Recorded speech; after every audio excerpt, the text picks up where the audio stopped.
Hello everyone, welcome back to my YouTube channel.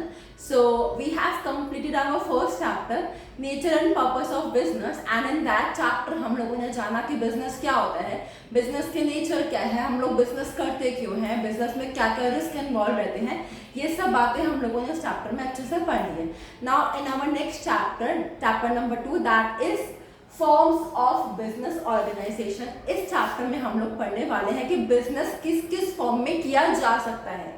Okay, सो इस chapter में हम लोग 5 ऐसे फॉर्म्स पढ़ने वाले हैं. पहला फॉर्म है sole proprietorship.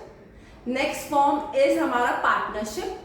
Third form is हमारा joint Hindu family business. Fourth is our cooperative society and fifth is our joint stock company. So इन पांचों ही फॉर्म में हम लोग बिजनेस जो है कर सकते हैं. अब इन पांचों ही फॉर्म्स को हम लोग 1 by 1 करके पढ़ने वाले हैं. आज हम लोगों ने लिया है हमारा first form, that is sole proprietorship. Sole proprietorship मतलब क्या होता है? सोल मतलब इकलौता, प्रोप्राइटरशिप मतलब होता है मालिकाना हक. इकलौता मालिकाना हक, सोल ओनरशिप.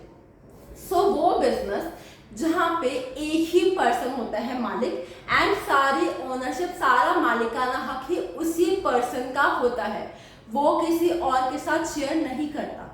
ठीक है, लाइक पार्टनरशिप में हम लोग शेयर करते हैं हमारी ओनरशिप, बट यहाँ पे क्या होता है, यहाँ पे आप इकलौते ओनर होते हो, सोल ओनर होते हो. You are the sole proprietor of the business.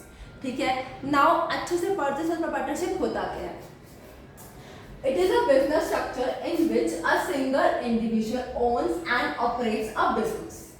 ये वो स्ट्रक्चर है जहाँ पे सिंगल इंडिविजुअल ही ओनर होता है और वही बंदा बिजनेस को रन करता है. It is the most simplest and most common form of business.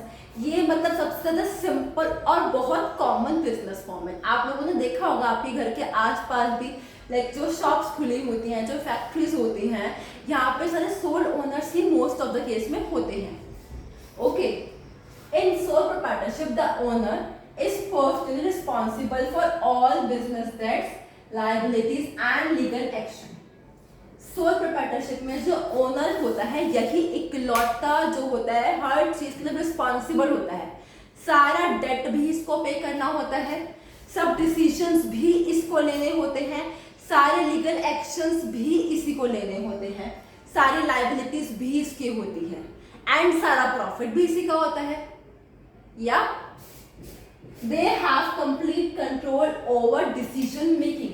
Decision making में पूरा कंट्रोल इस सोल प्रोप्राइटर का ही होता है, किसी और पर्सन का कोई इन्वॉल्वमेंट नहीं रहता है इस वाले बिजनेस में. ठीक है, बेसिकली होता क्या है, एक बंदा है जो इकलौता मालिक है अपने बिजनेस का, वही सारे काम करेगा, वही सब डिसीजंस लेगा, वही सारे डीलिंग फाइनल करेगा, वही रिस्क लेगा, वही लायबिलिटीज पे करेगा एंड वही सारे लीगल एक्शंस करेगा और सारा प्रॉफिट भी अकेले उसी का होगा. इनमें से कुछ भी चीज वो किसी के साथ भी शेयर नहीं करता. तभी तो ये बहुत ज्यादा कॉमन बिजनेस है, बिकॉज मोस्ट ऑफ द मतलब ऐसे बहुत लोग होते हैं जिनको सारा डोमिनेंस चाहिए होता है अपने बिजनेस पे, जिनको सारा कंट्रोल खुद चाहिए होता है अपने बिजनेस पे, तो वही लोग इस टाइप के बिजनेस के लिए ज्यादा प्रेफर करते हैं. अब इस बिजनेस के कुछ फायदे भी हैं और कुछ नुकसान भी हैं. अब वो क्या है, क्या मेरिट्स है, क्या लिमिटेशंस है, अब वो हम लोग पढ़ेंगे in our next video. So I hope आज की इस वीडियो में आपको डिफाइन अच्छे से क्लियर हो गई हो. एंड अगर आपको अच्छी लगी वीडियो तो प्लीज़ लाइक का बटन दबा दो, सब्सक्राइब कर दो एंड कमेंट कर दो. Thank you so much.